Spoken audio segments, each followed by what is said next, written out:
This episode of the Everything Matters podcast is brought to you by BeLegendary.coach, where we transform leaders into legends. Are you a senior leader, entrepreneur, or executive looking to take your leadership to the next level? Are you dealing with things such as imposter syndrome, concerns with whether or not your leadership is lingering long after you've completed face time? Looking for new and innovative ways to connect with your team and to gain buy-in from stakeholders that you deal with on a daily basis? If any of this sounds like something that you're dealing with and you would like to take your leadership to an extraordinary level, your effectiveness to a legendary level, visit BeLegendary.coach. That's www.BeLegendary.coach and schedule your free performance analysis today.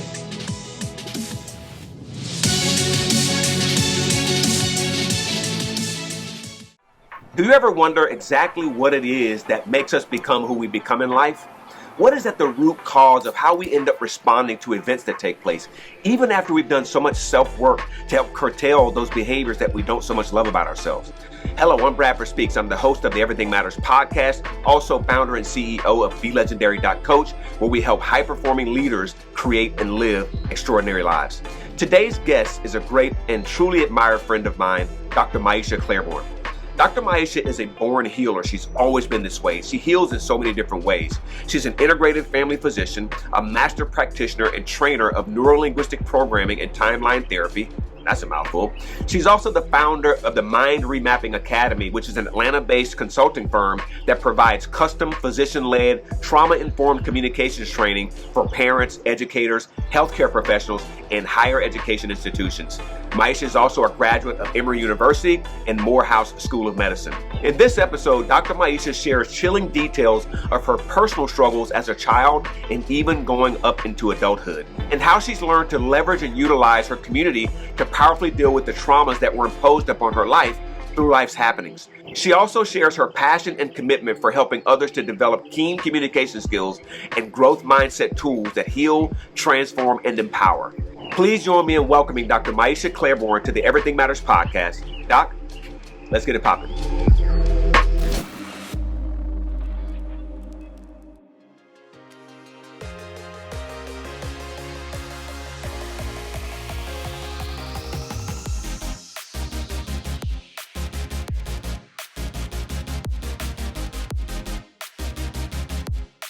Dr. Maiysha Clairborne, thank you so much for being on the Everything Matters podcast today. Welcome, welcome, welcome. I'm so excited to be with you, so excited to share your amazing story, really interesting things that you've done and that you are doing right now and being a contribution to the world and the people that you serve. So thank you so much for being here. Welcome again. Oh, thank you for having me. It's a pleasure. I always love coming on and having great conversations with great people. Absolutely. Thank you. Thank you. Thank you.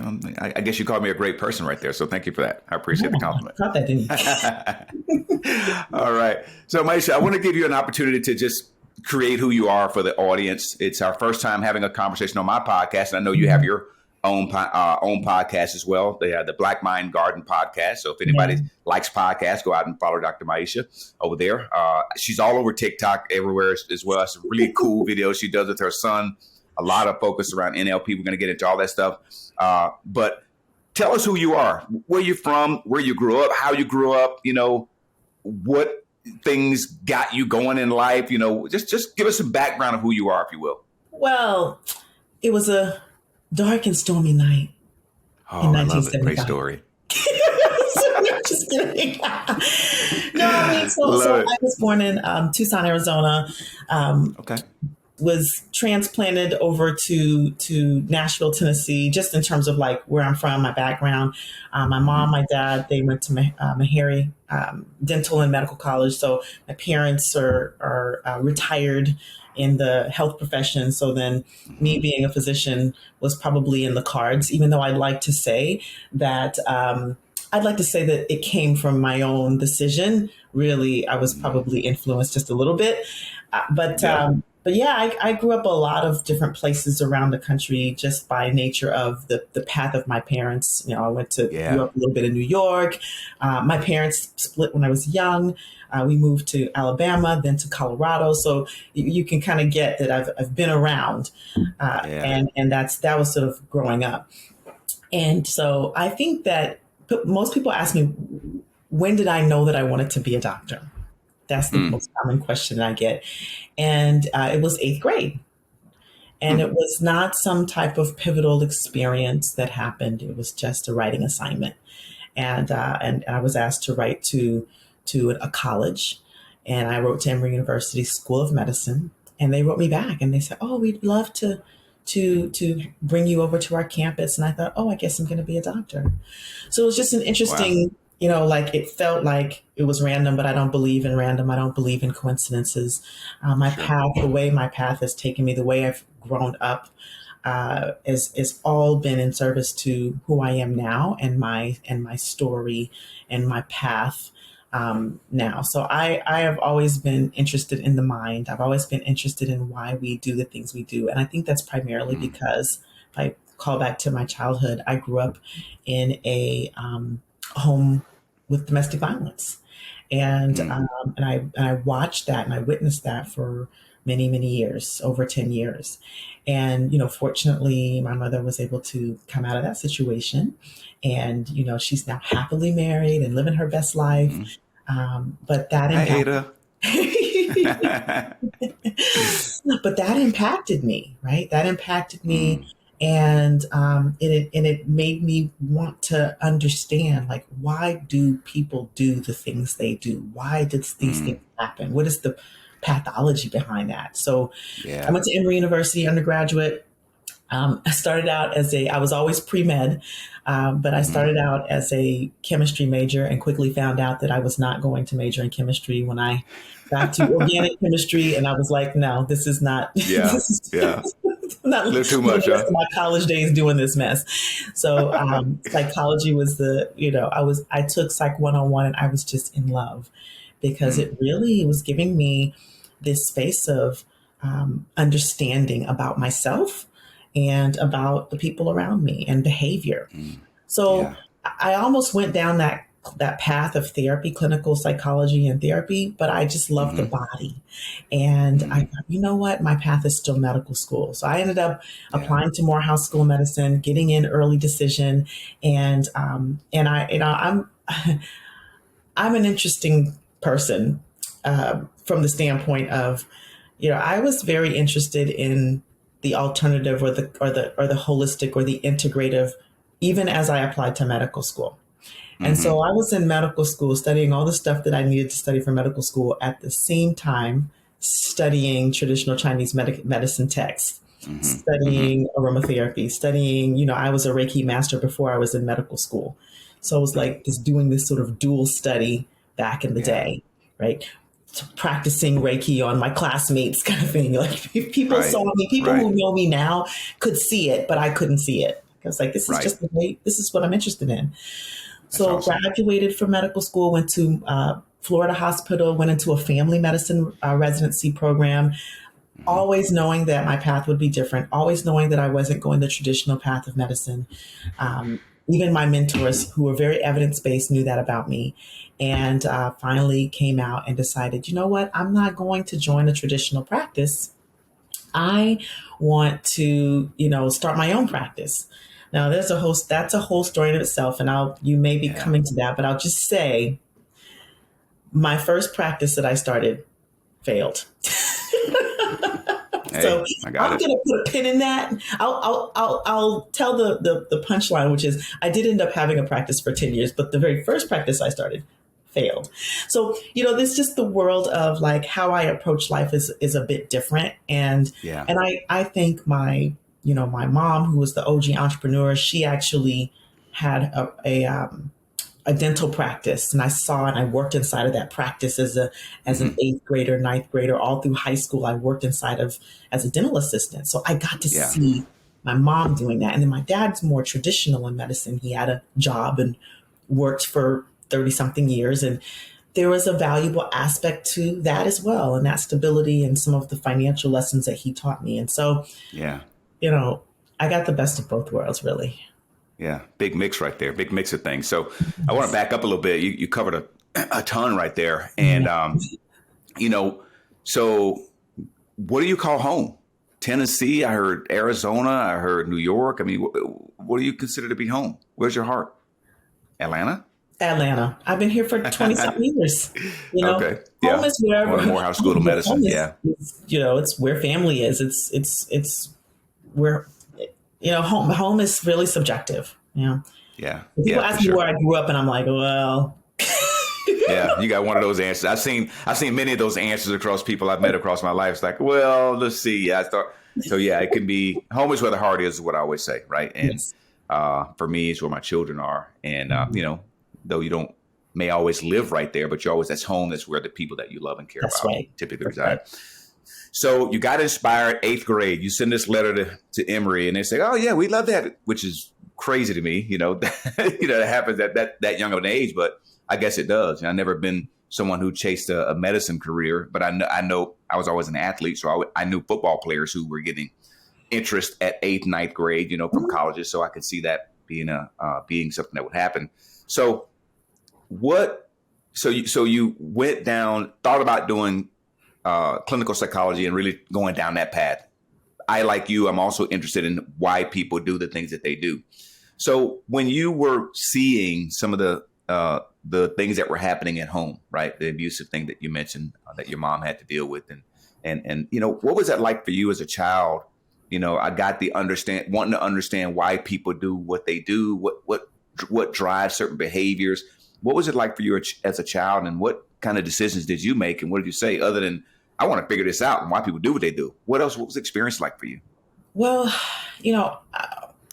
when you're a child, you don't have those kind of questions. You're in survival mode. So it wasn't until later that I really started to get into why, right? In the moment, it was just, live each day, get through each day. And it was, what am I gonna wake up to? And what am I gonna go to bed to? Right. Yeah. So it was really survival. I don't think I got this whole why piece until I took my first psychology class, and I got what psychology was, which is the study of the mind. And I think for me, when it clicked is when I took this class called abnormal psychology, and they started talking about the pathologies and like PTSD and the psychotic episodes and things of that nature that I really got, and then behavioral psychology that I really got interested in. Oh, this could be connected to, my past. And really I pursued healing of myself before, you have to pursue the healing of yourself. And we're going to get all into that, because I think that's a very important conversation before we can really truly impact other people at a large level. Agreed. Yeah, I think that, when you talk about abnormal psychology and really starting to understand how the mind works, how behavior patterns become learned and ingrained, a lot of psychologists have labeled the imprint period, if you will, from age 0 to 7. And those things, although are highly impactful during those years, and it really creates who we become in life, but it gets buried so deep inside the psychology that it just gets lost. And this automation starts to happen, right? You just begin to work on autopilot, and you just think that that's who you are. And it's, well, it's just the way I am. You don't realize that that's the way that you became because of things that have happened over the course of your life. So one other thing I wanted to just touch on it, you went into, you've always had this interest in non-traditional types of healing modalities, right? So you're a healer, obviously, by nature. It's like you heal people. It's what you do, right? And there's many ways to go about doing that. What did you see in the traditional Chinese medicine text? What did you see in Reiki? And I want you to explain what Reiki is for some of our listeners who may not know what that is, right? What did you see in those different modalities that really inspired you to say, man, there's so many ways that I can help people here? What did you see there? Yeah. Well, so if you don't mind, I just want to answer a question that I didn't answer that you asked, which is what did I say to myself? What did I decide at that time, during that time? I think when you talked about imprint, I think what got imprinted on me was struggle and survival. And so that was a lot of what I did in my life, survived. Right. Yeah. And it's been an unlearning of survival has been an unlearning process, and moving into thriving and moving into living, Just Yeah, wanted to call that back. absolutely. To answer your question, gosh, when I was in college, my senior year in college, no, my junior year in college, I met a guy, and it's always a guy involved in this. Oh no, it's always a girl actually. So he Oh. introduced me to yoga and Hmm. meditation. At that time, I knew that I was pursuing medicine, but it was it. I started meditating. I started doing yoga with him, and I really began to like explore what are these modalities, these like healing Mm. modalities. And then I got this inkling into this world that was adjacent to medicine, that was Hmm. healing. And I Hmm. thought to myself, and look, I was 21, 22. So I just like, how did my 21, 22-year-old brain get this, right? Right. I thought, I wonder how this type of medicine, this type of modality could help traditional medicine. Like, I Mm. wonder how they could work together. So I think that was like the impetus for exploring and opening up to things like Reiki. So Reiki is there are this field that we call energy medicine, and Reiki is a Japanese form of energetic medicine. And so when we think of ourselves as you know human bodies, we also have an energy that we emit, an energy inside of us. And Hmm. that energy, when we can manipulate that energy in whatever ways, through breathing techniques, through prayer, through meditation, and sometimes with practitioners can help do that, it actually can release certain things that block our emotions, that block Mm. our thought processes, that block our ability to find our voices. And so it's a very intangible field. And there is actually some evidence, in hospitals, they have brought people who do energy work and to people with like what's in the Shepherd Center. They've worked with people in the Shepherd Center here Hmm. in Hmm. Atlanta, but in people with cancer, they have Right. employed some of these therapies and found some that there have been more favorable outcomes in their healing process. Mm. So that is what Reiki is. It's an energetic type of medicine, and we know that we are energy. And as far as us being able to touch and feel each other, it's because our energy or our molecules are vibrating at a slower level. So that's a Mm. whole other conversation. Yeah, that's a That's just whole to other give, conversation. yeah, that's just to give people like a big picture. Yeah. But So does in Reiki? terms So does of, Reiki? Let me ask you a question, Maiysha. So does Reiki require touch? Because I know there's some non-touch types of oh yeah, healing there's a modalities out there. My wife mhm, does several different things. She's mhm, Reiki. She's a massage therapist and right. nutritionist, and she's a healer like you are. Do you touch people when doing Reiki, or is it just kind of a light touch? What is it? What is it like? Well, some practitioners touch. I don't. Okay. Um, uh, and there's also like distance forms and things of that Okay. nature. So Yeah. in order to manipulate the energy, you don't have to touch the person. Gotcha. Yeah. Gotcha. hmm Interesting. Interesting. Yeah. So just to finish answering the question, what did I see in like traditional Chinese medicine? It was the energy piece. So Mm. with traditional Chinese medicine, even though there are traditional Chinese medicine incorporates acupuncture Mm. and what's the word? Herbs too, right? Herbal medicine, traditional herbal Yeah. medicine, as well as things like qigong, tai chi. Mm. People might have Mm. heard of tai chi, and it's the Yes. movement of what some people call chi, and then prana and yoga they call it Yep. pranayama is the breath that moves the energy. So Yes. in traditional Chinese medicine, what got me interested in it, quite frankly, is a book that I was given during my graduation called Between Heaven and Earth. Hmm. And I read this book, and it really just like detailed how traditional Chinese medicine deals with energy inside of all of these various meridians, which meridians are these lines along the body that Hmm. Hmm. acupuncturists will use to choose their points.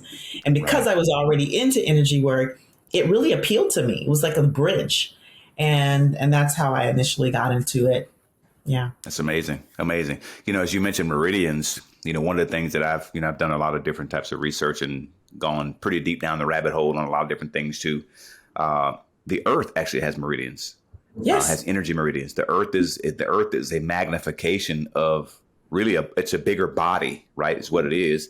Absolutely. And so throughout the Earth, there's these meridians, and people who know how to manipulate those meridians. Some of the wonders of the world in terms of structures and pyramids, these things are built and intentionally designed and built on these particular meridians, right? Because of the energy that's emitted in those particular places, the longitude and the latitude of where it's located, which is pretty fascinating. I'm not that smart, but I've read a lot about it, and it makes a lot of sense. So it sounds exactly like what you're saying. You can do work on the Earth just like you can do work on the human body. Very, very similar, because as you said, it's all energy and motion anyway, right? It's just all energy, and being a master and learning in how to manipulate that energy is what gives you power, which is pretty amazing. Yeah. I mean, we're a reflection of the Earth. We have lots of all of the, the minerals that are contained in the Earth are contained in our body. Right? Yeah. We're utilized in our body and our chemical processes, our biochemical processes. That's why we talk about grounding. Right. Put your feet on the earth and ground. Right. Yes. Because we come from the earth, we return to the earth. That's right. And I've heard your research and studies that show that there's a valuable health benefit in actually, like you talk about grounding, is actually taking your shoes off and walking barefoot. We always have shoes on, especially in the more civilized first world countries. We're always wearing shoes. But if you look back to the ancients, they wore very thin soles, or either they wore nothing. Right. And we think, oh, they're savages. They probably knew something that we don't know. We walk around with our nice, Balenciagas on. Sneakers on, or whatever, Yeezys or whatever we wear these days, Pradas, and missing the entire benefit of what's that? Crocs, right? Probably the worst thing you can wear is Crocs. I don't own any. My kids have them, and oh my God! First of all, there's one set. We'll get on the Crocs conversation, but there's one pair of Crocs that I actually kind of like, but I know that they're not best for your back, to support your posture. It's really, really bad for you. And I already have back stuff, so I can't. They are comfortable. That's the thing. And people get them because they're comfortable, right? They're very comfortable. But there's a benefit that we have if we look at the more ancient traditions, which it sounds like you got really intrigued by in traditional Chinese medicine, is that they did a lot of things right. And it's one of the reasons that they live so long. Now there's a whole other conversation we could go into about why they live longer than we do. There's a lot of things that our bodies are bombarded with in today's environment that theirs weren't. But a lot of it, I think, is the way that they ate, the way they took care of themselves, weren't eating as much processed foods. And I'm sure you come across all that kind of stuff in your work. So really great. Really great. So I want to ask you also, you mentioned earlier about being an entrepreneur, right? And you said the first practice that you opened up. And I imagine that, there's a certain percentage of people that come out of med school and go and open up their first practice. It ain't easy opening up a business, right? Especially if you've never run one before. And you even had examples as parents who ran businesses. But, having examples as parents and watching and observing is very different than getting in there and doing it yourself, right? So what was the challenge that you came across? Why did that first business fail? What were some of the things that you saw that was like, man, if I'd done it this way, I probably would have had different outcome? What were some of the challenges that you saw? Well, the challenge is I didn't know nothing about business. I was very idealistic. I'm gonna be real with you, right? Like it was as simple as and this is what happens to a lot of entrepreneurs. Oh, I'm gonna start a business, and they go out and they think I'm gonna log my, register my LLC, and I'm gonna open up my business, and it's gonna be all good. I'm gonna get my website, and if you build it, they will come. No, I didn't market. I didn't know how to run a business. I didn't have an account. I just didn't know anything. Right. And I just went into it very idealistically. And, I said I didn't market. I did a little bit of marketing, but that marketing was sort of back in the day. I'm for those of you who are wondering, 47 and a half. So back before MySpace, before Facebook, before MySpace, before the internet. Dating ourselves here. Careful.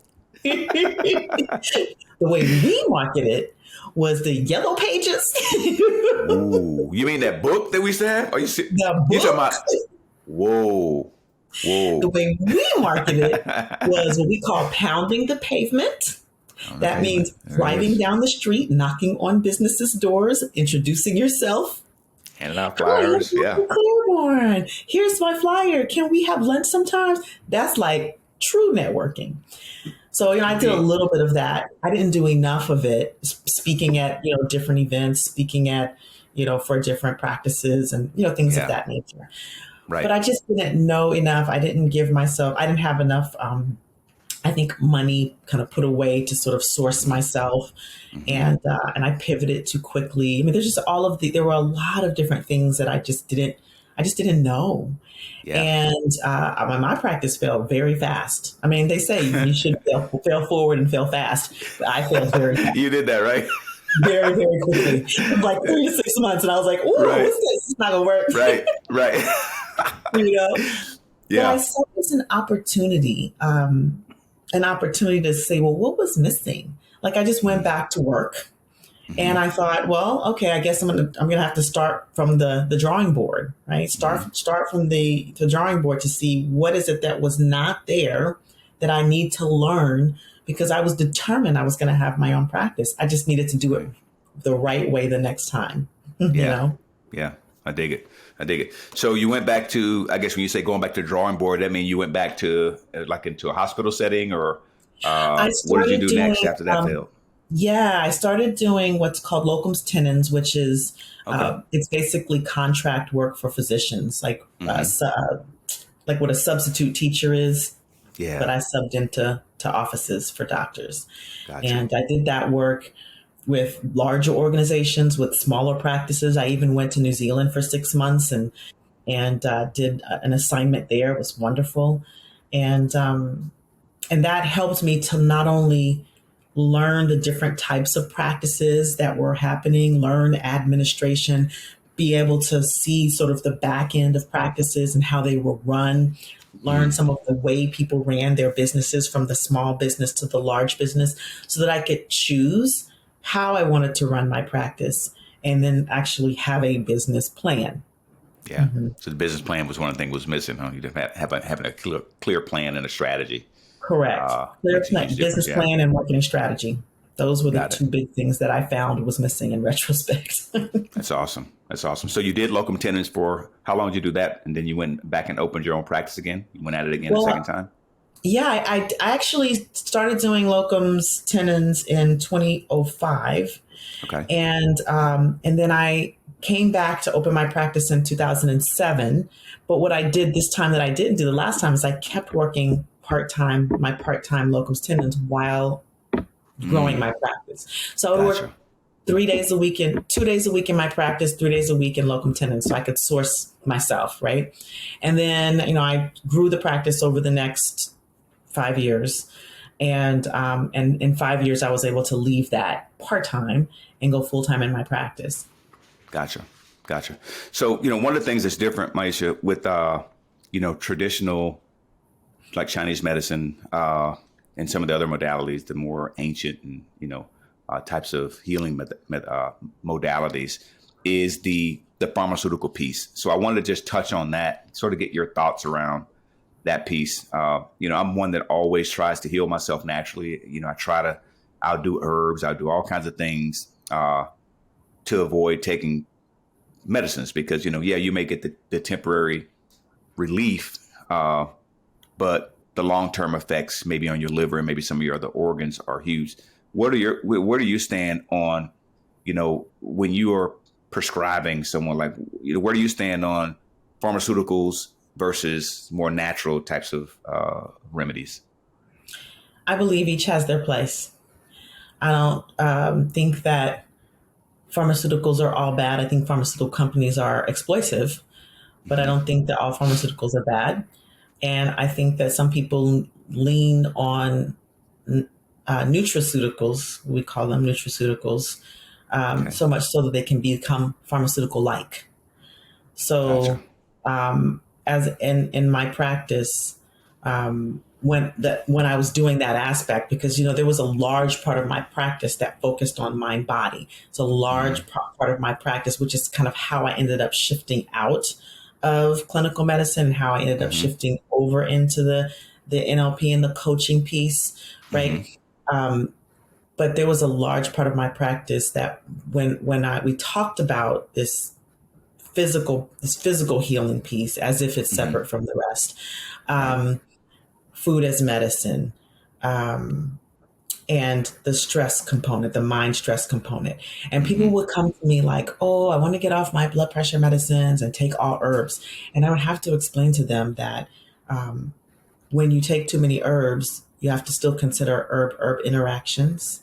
You have to consider herb drug interactions, supplement like, vitamins and minerals, supplement herbs, supplement drug interactions.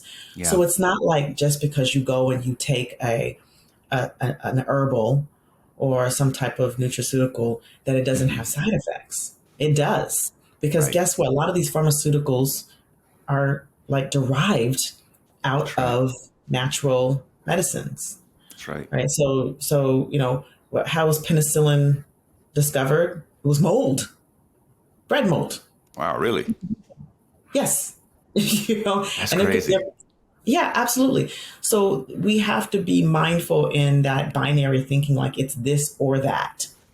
It's this and that. And you have to consider both sides. That's why as a physician practicing integrative medicine, when people will come in and talk about, these doctors over there, and I'd be like, hold up, because I am a doctor, trained in the traditional way.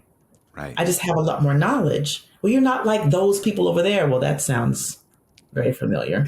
Like growing up in the South. Right. Yes, I think I think what they're saying is that they appreciate. I think what they're trying to say is they appreciate that you are looking at it more holistically, and you're not just saying, well, hey, you feel this way, take this. You feel this way, take that. Just write the prescription. You're actually looking at the whole body, the whole mind, the spirit, everything. Yes. And people can appreciate that. Yes, and I have to educate people about this, right? Because we have to be mindful of the vilification of certain industries when we don't understand what is happening in those industries. And that leads me to why I left clinical medicine, right? So that was my point in saying that, is like, people will vilify what they don't understand. And it's not either natural medicine or traditional Western medicine. Right. Because if a person comes into me talking about I have chest pain and they're having a heart attack, I'm not going to give them an herb. Right. I'm going to send them to the ER. Right. If a person comes into me and I discover that they have appendicitis and it's burst, guess what? I'm not going to give them an herb. I'm going to send them to a surgeon. Absolutely. Right. So we have to put that in context, and that it's not an either or conversation. It's a yes and conversation. The two things can be true. Yeah. Yeah. Whatever's best for that particular situation at that time, whatever's best for the patient. So great. You already alluded to it. I want to move on to really great stuff right there. I mean, I love talking about this stuff. I'm fascinated by it. So thanks for letting me into that world to a degree. So I want to talk about, you mentioned it a second ago, why you transitioned out of traditional, even integrative medicine. And I'm sure you're still doing integrative, you're still licensed, so you still do integrative stuff throughout whatever you're doing right now. I'm sure that's all a part of what you do. You moved out of that space and moved into, one of the spaces you moved into was NLP, which is short for Neurolinguistic Programming. I'm pretty familiar with what that is, but I want you to create what that is for the people who may not have ever heard of NLP before. And Absolutely. Why did you make that transition specifically? Why did you move out of traditional medicine and over into some other types of healing? Yeah. So to answer that question, I'm just going to take you back to my journey of discovering NLP and what had me move into that as a primary discipline now, right? This is what I do now, which is practice and teach neurolinguistic programming. So I learned about NLP. So and I'm going to just bear with me, audience. I'm going to come back and explain what NLP is. I want to just kind of talk about how I discovered it. So I discovered NLP during my first year of implementing my second practice, doing networking. and hypnosis as well. Met a hypnotherapist, met a practitioner of NLP. I was doing acupuncture. We did some exchange work. And what I found was this mind-body connection that I had been so fascinated with was embodied in this work. Now, it took me a while because back then I was just starting my practice and I was just trained in acupuncture. And I thought to myself, let me grow this aspect. Maybe later I'll come back, but I'll refer. And we were doing a referral relationship. That's another way we marketed back in the day, y'all. Right. Yeah. Old school marketing. So what I discovered, so I would be doing acupuncture with clients and have them on the table, and they'd be talking to me, telling me their problems. So I was coaching them. So I thought to myself, oh, guess what? I should probably go get certified in that so that I can do it the right way. So that was my first introduction to coaching. Gotcha. Fast forward, it's 2013. Yes, I have to think about the time. It's 2013, and I had done the work. You're familiar. You know what I'm talking about. This work with Landmark, which is a personal development company, and I was wondering, how do they do their work so efficiently that it can work in 3 days? And I started reading into it. And one of the things that popped back up was NLP, Neurolinguistic Programming. And I thought to myself, I wonder what results I'm leaving on the table in my practice with my patients by not having this skill. And that's what led me to train. So I'll stop here and say neurolinguistic programming. What is it? It is the way we use our language, spoken and unspoken, because words are only 7% of all of our communication. So it's the way we use our language to shift and reprogram our thoughts, beliefs, values, and behaviors so that we can be our best self. If you think of the brain as a supercomputer, we run a lot of programs in our heads, right? We process information like a computer processes information. Our brain has filters like the computer has virus detection, right? Yes. And has filtered program. And then what happens is our brain distorts information, it deletes information, it generalizes information. And then the information that's on the back end, that after it goes through the filters, that's what we react to and respond to. Our emotional response and our thoughts, our internal dialogue is based on filtered information.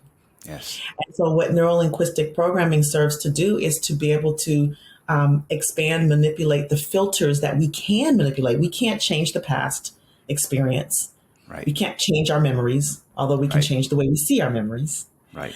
But to be able to shift those filters so that we can actually be the best versions of ourselves and create in real time in the world what our goals are, what we visualize in our minds. Wow. So that's what neurolinguistic programming is. Yeah, very well said. And just to move it over to hypnosis, because I need to demyth that for a second. Yeah, for sure. Hypnosis is just the process of being in trance. And everyone has been in trance before. Everyone. If you are driving down the street and you get so into your music that you miss your turn, guess what? You're in trance. If you've ever done a meditation before, guess what? You're in trance. If you've ever been watching TV and gotten so into the program that when somebody calls your name, you don't hear them, guess what? You're in trance, which is why it is important to be mindful of what we take in.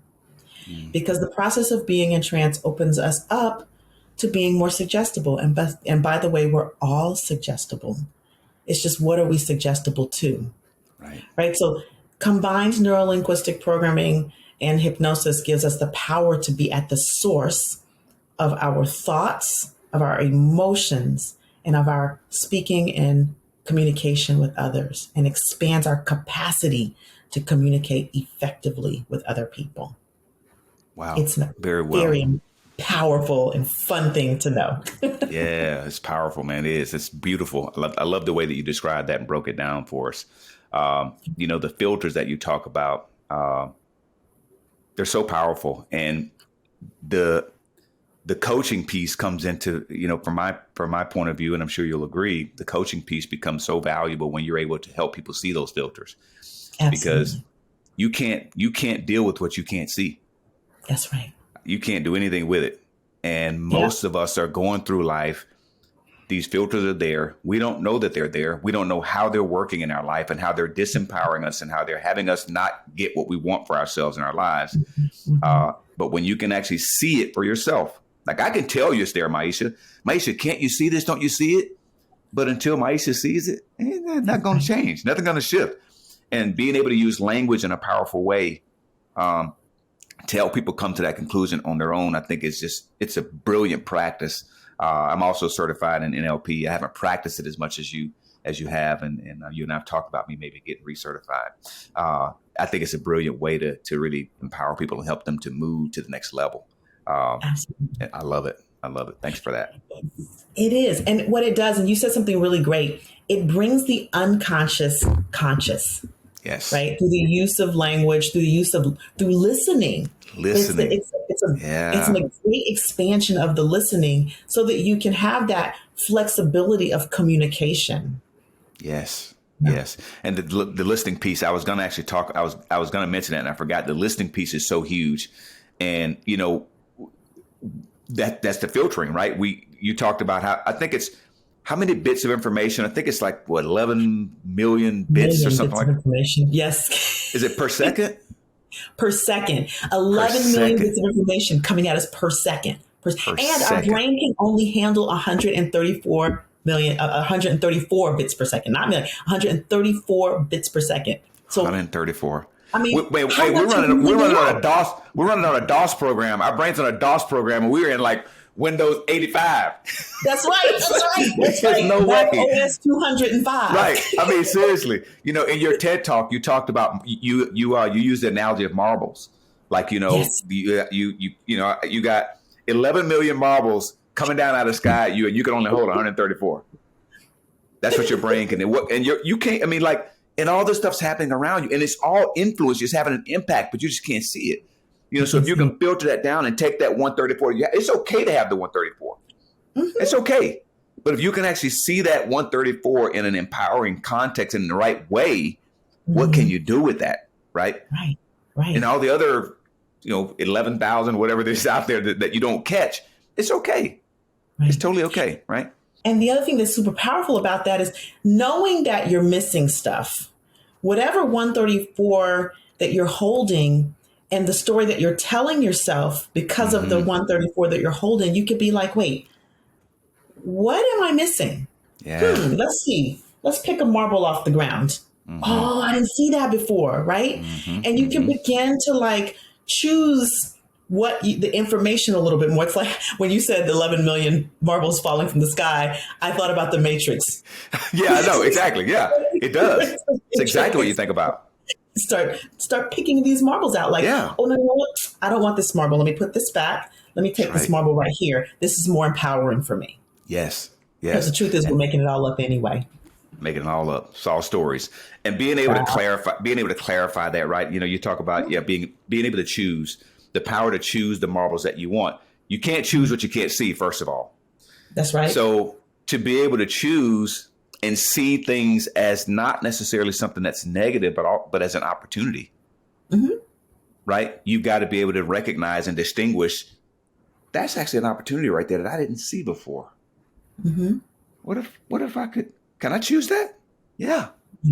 Yeah, it's totally yours, man. Go get it. Absolutely. Go get it. And that's not to what's the word that I want to use? Diminish the experience a person has, right? Because we're human.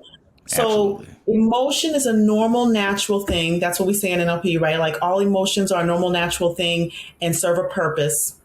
And then we have to get curious about that. Like, okay, what is this? Is this an appropriate emotion for the context of which I'm experiencing it, or is it an overexpression of an emotion based on something in the past, based on a story that I've made up, right? And how can we then bring ourselves to the place where we're experiencing the emotion appropriate to what's there? Because I'm very big on honoring experience and honoring emotion. Yes. And then being curious about where that comes from. Right? That's a trauma-informed approach, isn't it? That's right. Very much so. Very much so. So I want to ask you, one thing that you put on your your questionnaire that I sent you is that you've been writing poetry since age 11. Okay. And where does that play into where you are right now, what you're committed to, and what do you get out of that? What's the value that you get out of writing poetry? Poetry started as a, I'm choosing between the word escape and therapeutic process. I think it's maybe a little bit of both, right? Okay. Given the environment that I grew up in, it was an outlet when I didn't have one, right? So an outlet for emotion when I didn't have one. And I admit that I've had a very dark sense of, like experience writing. Like it's where I could write all of my darkness so that I could be okay to be in the world. So that's how it started. And I have to admit, it was that way for a very long time. Like I didn't write unless I was, on the edge of life. Yeah. And that brought me back from the edge of life.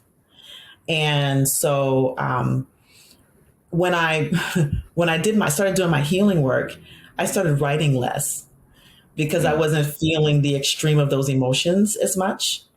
And so then I had to look at, well, what else? Like, how else could I be inspired to write? Right. Right. I'm not writing from darkness. What else could I write from? So that started to write from love. But it was still like extremes of emotion. Like, the pendulum swings. And so now, as I've done a lot of work, it's interesting. I don't write poetry as much. I intentionally take time to write, but it doesn't wake me up in the middle of the night like it used to. Right. But I think I redirect that into the work that I do in the trainings and the podcasts and the blogs that I write. I redirect that sort of poetic energy, that creative energy into what I do now and the speaking and the, all of the things. Yeah. And I do still take time to write. I still, when I create a piece, I'm still very proud of it. I'm the kind of person that I will write and then I'll put it away and I won't look at it for a few days. And then I'll come back and I'll be like, oh, this is where I was. So I think now poetry serves as sort of a map for where I am emotionally at any given time. Yeah. Almost like a memoir. Yeah. Very much so. And you can go back and look at any type of literature, some of the most famous poets out there, and you can see where they were at a particular time. And, you don't hold people hostage for what they wrote at that moment, because like you said, energies in motion is always changing, and we're emotional creatures, and, our perspectives on things change, as we pick out a new marble out of the matrix, right? Our perspectives might change. Our views might shift, and there's no judgment there. It's okay for someone to change their point of view or to change their judgment about something, or not have a judgment about anything at all, which is probably the most beautiful thing to not have, right? That's great. I love it. So one of the things that you also talked about, Maiysha, was some of the more difficult challenges that you've had in life, and you pointed to a little bit of it about going through your childhood and watching what you saw in your home and things like that. What was one of the more difficult challenges that you've had to get through, maybe from a mental or emotional point of view, and how did you actually lift yourself out of it? Maybe poetry was one of those ways of therapy, but what was that for you, and how did you pull yourself through it? Oh boy. As I think about that now, and I don't know how I answered it on the question then, but I think about, I'm thinking about how to word this. I think because of my upbringing, I learned this sort of depressive state, this sort of melancholy state. And in retrospect, I struggled with childhood depression, from adolescent depression, I struggled with these things. And it was into my adulthood before I really started doing work and getting curious about why. And I had those, I think I shared earlier, I had these moments where I was on the edge of life. Yeah. And I think I walked that way. Like I had a very interesting relationship with myself and end of life. Yeah. It was as if I didn't really care to live.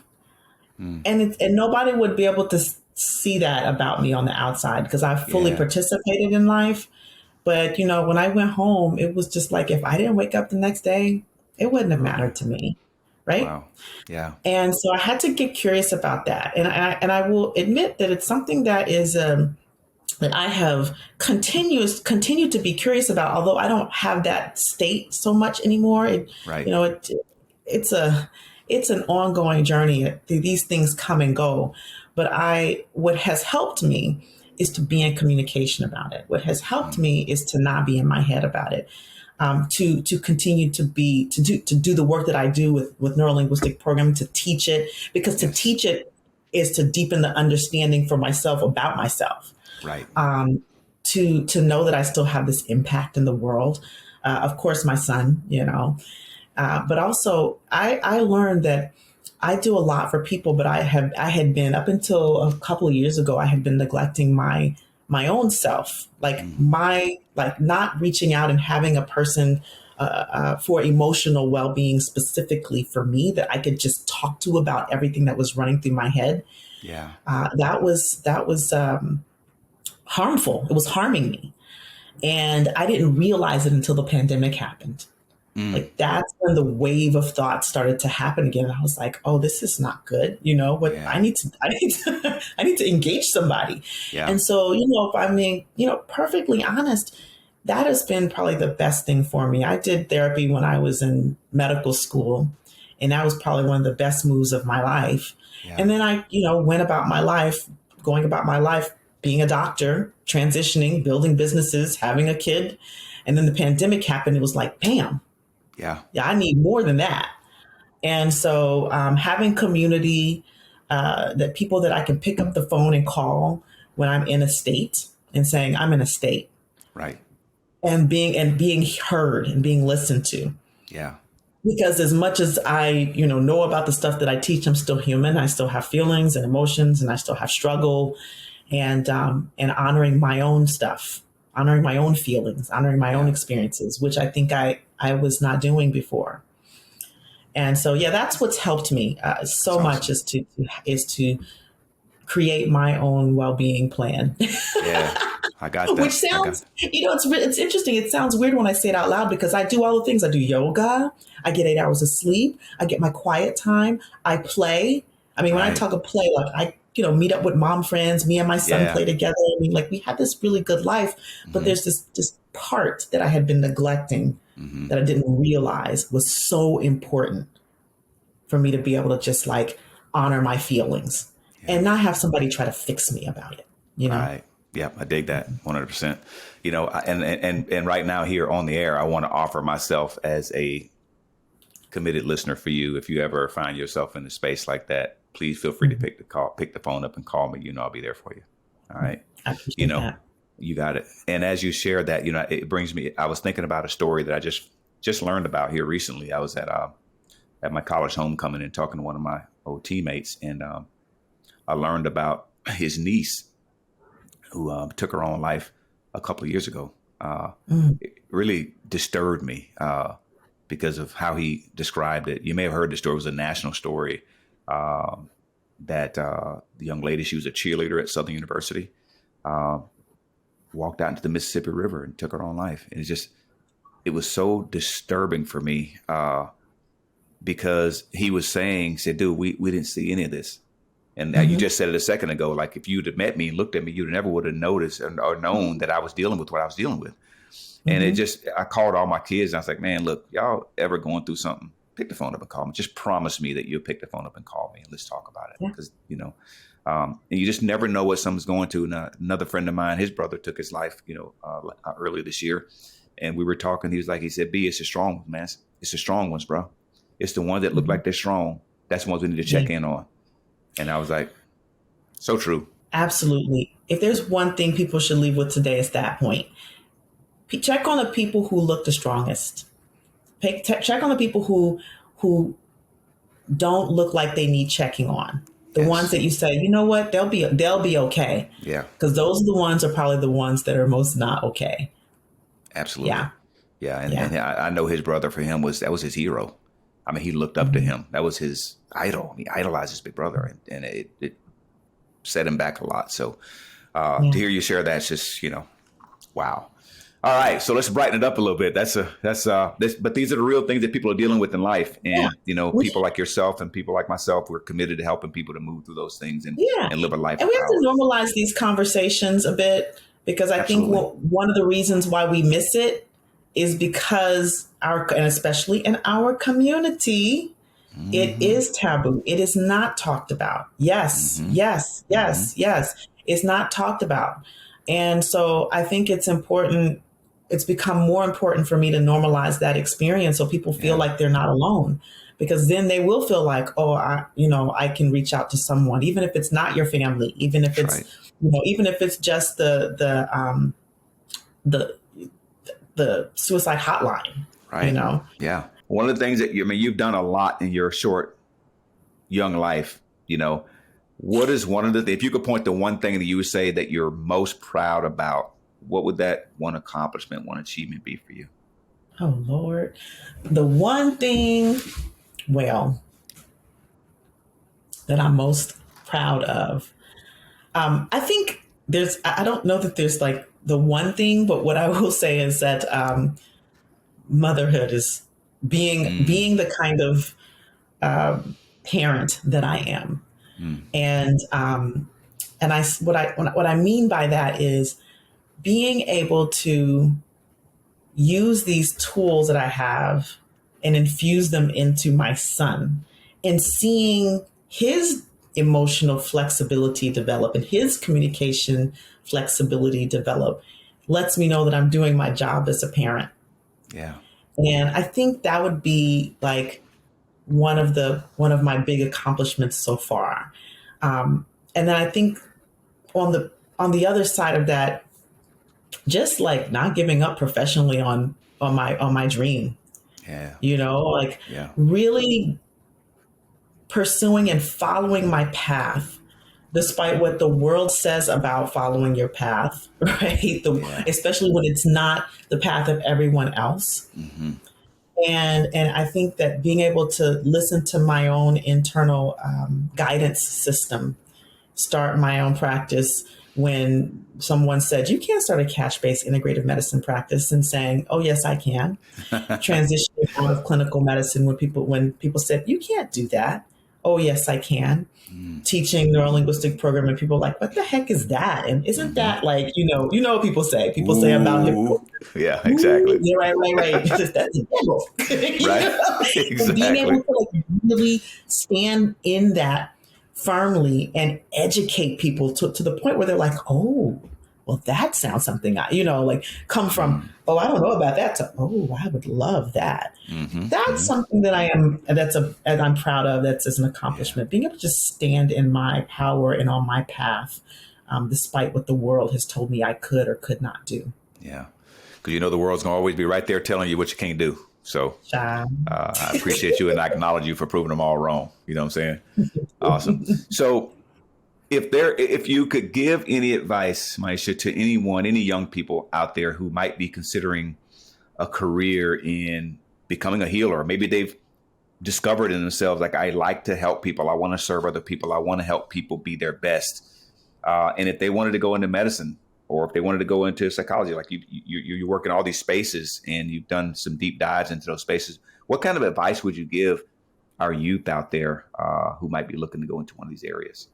Well, so if you think you're wanting to go into medicine specifically, I would go and shadow. I think that it's always good to shadow. It's a thing that I did even as a young person. So whatever field you think you might want to go into, if it's a healing field, if it's it's a coaching field, shadow. Find someone who's already doing it and say, hey, I think I might want to do this. Can I see what you're doing? Yeah. Because that'll give you a sense of whether it's for you or not. That's the first thing. Right. I think the second thing is, it'll create a relationship, like a mentor relationship. And then you'll get sort of like the real about it. And you can decide again, is that something that is congruent with the life that you want to create? And I think that's the third thing, is like, what is the life that you want to create? It's good to start thinking about that as early as possible. Now, as a young person, that's going to shift and change. Right. And I think it should be allowed to shift and change. My purpose or path has shifted so many times, has evolved. People say, well, this is my purpose. And so that's great, but then your purpose can evolve. And I think it's important to allow for the evolution of purpose and evolution of your one right thing or your one thing that you think you want to do. So that flexibility is key. But find yourself, shadow someone, find yourself a mentor, and get the real. And eventually, like when you're a little older and you're actually pursuing it, like if you want to start a business, get a coach, man. Dig it. I know. You can waste a lot of money. You can waste a lot of money and a lot of time, boy, if you don't have somebody that can help sort of guide you along that. Right. Yes. And then, and just the last thing I'll say is community is everything. Community, community, community. I was a lone ranger in my career for a very long time. And I am definitely in the phase where, and I wish I had learned this earlier, but you learn it when you're supposed to. That community will get you far. You know the old proverb, if you want to go fast, go alone. If you want to go far, go together. And I am on that journey of going far with community. So I love it. Yeah. I love it. Maiysha, if there was one thing that you would want people to say about you, and I get the sense in the world of what you're committed to in leaving your mark in this world and for your son and for anyone that comes behind you, I get the world of that, but I want to hear you put it into context for us. If there was one thing that you want people to know about you or think about you when all's said and done, when you're sitting up on your rocking chair out and wherever you are, retired, or maybe you've gone and passed on or whatever it might be, what do you want people to say about you? What legacy do you want to leave here after it's all said and done? It's so funny because you keep saying the one thing. And I'm like, what is the one thing? I just got to make it tough. I got to make it like I want to really get the most out of it, right? And it can be two things. Okay, two. What do you want? Two things you want people to say about you? What do I want people to say about me? Yeah. I think that what I want people to be left with is that how much I loved and cared for each person that I touched, deeply, whether I knew them well or not.